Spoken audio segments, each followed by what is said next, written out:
So this game is called Sonic and All-Stars Racing Transformed. It's not even going to be out until November 2012, but they had it to play there at the Comic-Con event that went on in San Diego. It was outside of the actual Comic-Con event. It was something that Sega had actually set up, and I did get confirmation from the people running the event that it is allowed to put up video of this. If you're wondering why there's no audio, unfortunately, it's because in the background there's a DJ playing, and I don't know what music he was playing, so I don't really want to risk the whole copyright issue. You basically, the whole main gimmick of the game is you get to play as a car, a plane, and a boat, depending on the level. And this level I picked because it's supposedly very hard, as well as having all three transformations. And I picked BD Joe because Crazy Taxi's fucking badass. It's an awesome game. I played that shit a ton when I was a kid. But as you can see there, Sonic and All-Stars Racing Transformed.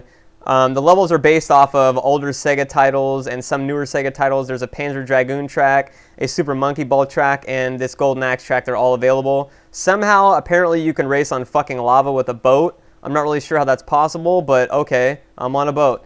Anyways, I'm playing against the computer here. I played against some human players a little while back. And these are just like boost things you just fly through, you know, simple explanation, real obvious. I played against some humans, and I did actually pretty good. I got first place by, I think 35 seconds with BD Joe, so that's why I'm picking him again. I'm playing on hard mode against the computer, so all the computers here are basically, super pro, never make mistakes mode. But we're going through here, and as you can see, I went from a boat into a jet and now into a car. The gameplay is rather fast. It reminds me of almost Midnight Club. If you guys played that on the PlayStation 2, levels of speed at some points. Very fast gameplay. The power-ups, I have to say, are a little bit bizarre. The people running the event did say, of course, that this is a pre-production version and that many elements may change when the final game comes out, and it is a beta. So, there's obviously some things that will be changed. But the main power-ups you have are a remote control car, which I was never really sure what that did. You can get a boost, and the main power-up I always got was the Snowballs. And the Snowballs are basically like 3 green shells you can fire out. And the 3 green shells you can fire out are non-homing. You have to aim them, but if you hit somebody with all 3 of them, I believe it does maximum damage. So it's similar to the 3 purple spikes you can fire off in Blur that do maximum damage if you hit with all 3 of them. We're back into a boat here. And the computer is very competitive. It's very good AI in this game. I wouldn't say it feels too much like rubber banding, though, at this point at least. I continue to eat the wall here a few times because I didn't know. The person running the event actually didn't tell me that brake was the drift button as well, from what I remember. So I just thought you kind of just had to eat the walls like Blur, kind of, which sucked.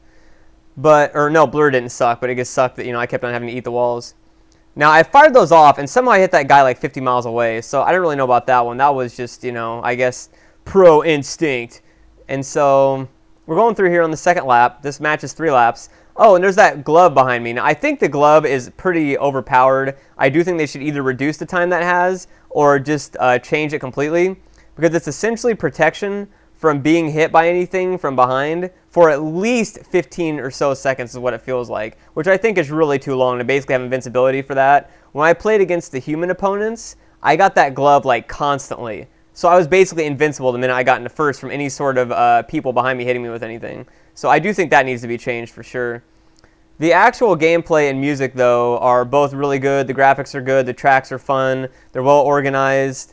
Really nice to go through. You don't feel like something just randomly coming up at you out of nowhere and, it's discombobulating your ability to fucking read the track. Yeah, I can't really say anything negative about that. Pretty good, though. You have the big axes there, of course, because not only is it Golden Axe, but that goes with the theme of the game. Yet another catcher's mitt behind me.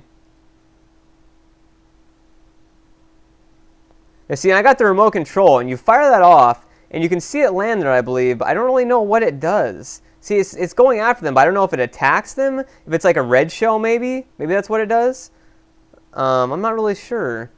Now, at this point, I'm in 4th place, and it's the final lap, and the computers have not let up at all. But from what I remember, I pull off a pretty miracle comeback here, where I just go into, pro mode, because at this point, I actually... Oh, you can't evade whatever the hell people shoot behind you. There's some sort of item that homes in on you. You can't evade it. Oh yeah, at this point, one of my friends had come up and told me that you can brake to drift through the turns that are too tight. So that's why at this point I started actually doing a lot better with some of the turns that I was eating the wall on repeatedly.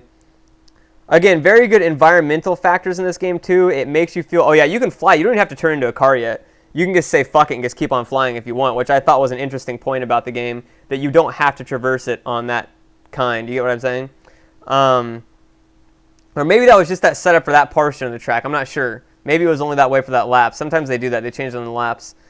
But the environmental factors are not overdone. They don't make you feel like, you know, oh, okay, whatever. But they do make you get immersed in it. So it is pretty well done. And no, I'm not getting paid to say this. They don't even know I'm putting up this video. They don't even have my contact info or anything. I'm just putting this up because I like the game. And no, I'm not putting it up and saying all this good stuff either because I'm like super into Sega. I'll willfully admit, when I was a kid, I loved Super Nintendo, but the Sega Genesis was my favorite console when I was a kid, and I loved the Dreamcast. Wasn't too into the Saturn. I thought Clockwork Knight was good, and so was Virtua Fighter 2, but that's about it. So, you know, yeah. Now, as you notice here, I actually start drifting through the turn. I continue to eat the wall, but I still drift. And at the last second, I get passed up. Now, watch this right here. I eat a bag of fucking shit. Yeah! I love that part. It's fucking flip the dip.